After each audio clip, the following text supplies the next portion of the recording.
ஏற்கனவே முதல்ல எல்லாருக்கும் வணக்கம். ஏற்கனவே ஒன்றிய அரசினுடைய நிதிநிலை அறிக்கையொட்டி ஒரு நீண்ட அறிக்கை கொடுத்துருக்குறேன். அதை ஒட்டி ஒரு ஒரு முக்கிய முடிவு ஒன்று எடுத்திருக்கேன். நான் அதுக்காக தான் இன்றைக்கி உங்களை பார்க்க வந்திருக்கிறேன். ஒன்றிய நிதியமைச்சர் நிர்மலா சீதாராமன் அவர்கள் இன்றைக்கு தாக்கல் செஞ்சிருக்கக்கூடிய நிதிநிலை அறிக்கை மிகப்பெரிய ஏமாற்றத்தை அளிச்சிருக்கு. 3வது முறையும் வாக்களித்த மக்களுக்கு இந்த பாஜக கூட்டணி அரசு எந்த நன்மையும் செய்ய தயாராக இல்லை என்பதை இந்த நிதிநிலை அறிக்கை தெளிவாக காட்டுது. நிதிநிலை அறிக்கையில் தமிழ்நாட்டுக்குன்னு என்னென்ன திட்டங்கள் அறிவிக்கணும்னு 2 நாளைக்கு முன்னாடி நான் ட்விட்டரில் வெளியிட்டிருந்தேன். அதை நீங்கள் பார்த்துருப்பீங்க, நீங்களும் வெளியிட்டிருக்கீங்க.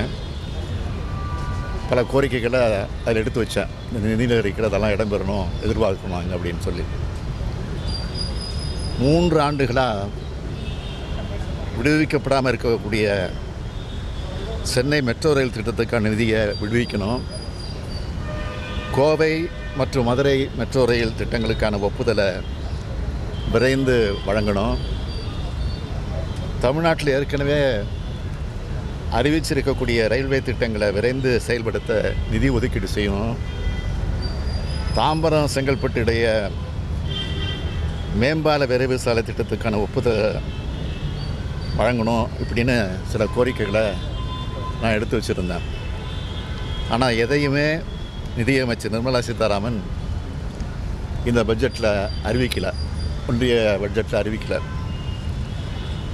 மைனாரிட்டி பாஜகவை மெஜாரிட்டி பாஜகவை ஆக்கின ஒரு சில மாநில கட்சிகளை திருப்திப்படுத்துகிற வகையில் ஒரு சில மாநிலங்களுக்கு மட்டும் சில திட்டங்களை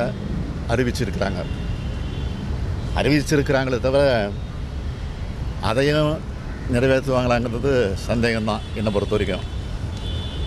எப்படி தமிழ்நாட்டுக்கு மெட்ரோ ரயில் திட்டம்னு அறிவிச்சுட்டு நிதி ஒதுக்காமல் இன்றைக்கி வரைக்கும் ஏமாற்றிட்டு இருக்காங்களோ, அதே மாதிரி அந்த மாநிலங்களுக்கும் எதிர்காலத்தில் நடக்காது என்பதற்கு எந்த உத்தரவாதமும் கிடையாது. தமிழ்நாடு 2 மிகப்பெரிய பேரிடரை சந்திச்சுது, உங்களுக்கெல்லாம் தெரியும். 37,000 கோடி ரூபாய் வரை இழப்பீடு கேட்டிருந்தோம், தொடர்ந்து வலியுறுத்தி கேட்டுக்கிட்டே இருந்தோம். ஆனால் இதுவரை 276 கோடி ரூபாய் தான் கொடுத்துருக்குறாங்க. அது சட்டப்படி வர வேண்டிய தொகை. அது இதில் என்ன வேடிக்கைன்னா, 2 மூத்த ஒன்றிய அமைச்சர்கள், பாதுகாப்புத்துறை அமைச்சர், நிதியமைச்சர் 2 பேர் நேரடியாக பார்த்துட்டு வர போனாங்க. இதுதான் தமிழ்நாட்டு மக்களை பாஜக மதிக்குதா அப்படிங்கிறது தான் என்னுடைய கேள்வி. தமிழ்நாட்டுக்கான எந்த சிறப்பு திட்டமும் இந்த நிதிநிலை அறிக்கையில் இல்லை. நம்மளோட கோரிக்கைகள் எதுவுமே இதில் நிறைவேற்றப்படலை. புதிய ரயில்வே திட்டங்களும் அறிவிக்கப்படலை. ஒன்றிய பாஜக ஆட்சியை தாங்கி பிடிக்கிற மாநிலங்களை தவிர மற்ற எல்லா மாநிலங்களையும் நிதியமைச்சர் மறந்துட்டார். தமிழ்நாடு என்ற சொல்ல நிதிநிலை அறிக்கையில் இல்லை. பட்ஜெட்டில் இல்லைன்னு சொல்கிறத விட ஒன்றிய பாஜக ஆட்சியாளரோட சிந்தனை அலையும் செயல் அலையும் தமிழ்நாடு இல்லை. பாரபட்சமும் ஏமாற்றம் தான் இந்த அறிக்கையில் இருக்குது. ஒரு நாட்டோட நிதிநிலை அறிக்கை என்பது அந்த நாட்டில் இருக்கக்கூடிய எல்லா மாநிலங்களையும் உள்ளடக்கினதாக இருக்கணும். அந்த வகையில் இந்த நிதி ஒதுக்கீட்டில் நீதி இல்லை, அநீதி தான் அதிகமாக இருக்குது. அரசியல் தேர்தல் காலத்தில் பார்த்துக்கலாம். இப்போ எல்லாரும் இணைஞ்சு நாட்டுக்காக பணியாற்றணும் அப்படின்னு பிரதமர் நேற்று தான் சொல்லியிருக்காரு. எல்லா பத்திரிகையிலையும் வந்திருக்கு. ஆனால் நேற்று அவர் சொன்னதுக்கு எதிராக இன்றைக்கி அவருடைய அரசினுடைய நிதிநிலை அறிக்கை அமைஞ்சிருக்கு.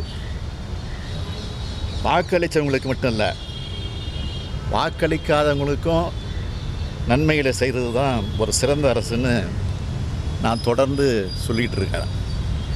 அப்படித்தான் தமிழ்நாடோட அரசோட செயல்பாடுகள்லாம் இருக்குது. இதை பார்த்தாவது ஒன்றிய அரசு தன்னோட போக்கை மாற்றிக்கணும்னு கேட்டுக்கிறேன். வருகிற 27ஆம் தேதி பிரதமருடைய தலைமையில் நிதி ஆயோக் கூட்டம் நடக்கிறதா அறிவிக்கப்பட்டிருக்கு. அதில் நானும் பங்கேற்க திட்டமிட்டு இருந்தேன், அதுக்காக தயாராகிட்டு இருந்தேன். ஆனால் நிதிநிலை அறிக்கையில் தமிழ்நாடு ஒட்டுமொத்தமாக புறக்கணிக்கப்பட்டிருக்கிறதை கண்டிக்கிற வகையில் அந்த கூட்டத்தில் பங்கேற்க வேண்டாம்னு நான் முடிவெடுத்திருக்கிறேன். அதை புறக்கணிக்க போகிறேன்.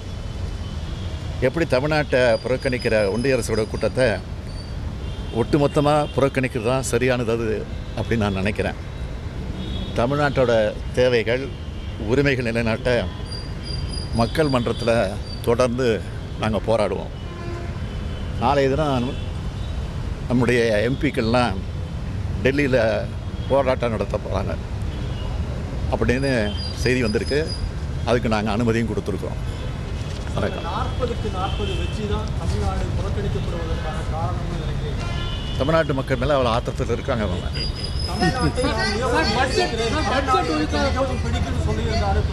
தமிழ்நாடு மட்டும் சொன்னார், திருக்குறளும் பிடிக்கும்னு சொன்னார். திருக்குறள் கூட ஒரு வார்த்தை கிடையாது. தமிழ்நாடுங்கிற ஒரு வார்த்தை கிடையாது பட்ஜெட்டில். பட்ஜெட் ஒதுக்காத போது தமிழ்நாடு அரசு எப்படி தான் கையாளும்? நிறைய திட்டங்கள் இருக்குது, மெட்ரோ உட்பட நிறைய திட்டங்கள் இருக்குது. இது வரைக்கும் எப்படி கையாண்டுட்டு இருக்கோம், அப்படி கையாளுவோம் நாங்கள். பத்திரப்பதிவுக்கான கட்டணங்களை குறைக்கிறது நிதியமைச்சர் பேசியிருக்காங்க. பத்திரப்பதிவு கட்டணங்களை மாநில அரசு நான் தான் ஒட்டுமொத்தமாக சொல்கிறேனே, தமிழ்நாட்டை சுத்தமாக புறக்கணிச்சிருக்கிறாங்க. புறக்கணிச்சிருக்க காரணத்தினால தான் நான் அந்த பிரதமர் கூட்டுற அனைத்து முதலமைச்சர் கூட்டத்தில் புறக்கணிக்க போகிறேன். இந்த வீடியோ உங்களுக்கு பிடிச்சிருந்தா ப்ளீஸ் லைக் அண்ட் ஷேர் பண்ணுங்க. மறக்காம எங்க சேனலை சப்ஸ்கிரைபும் பண்ணுங்க.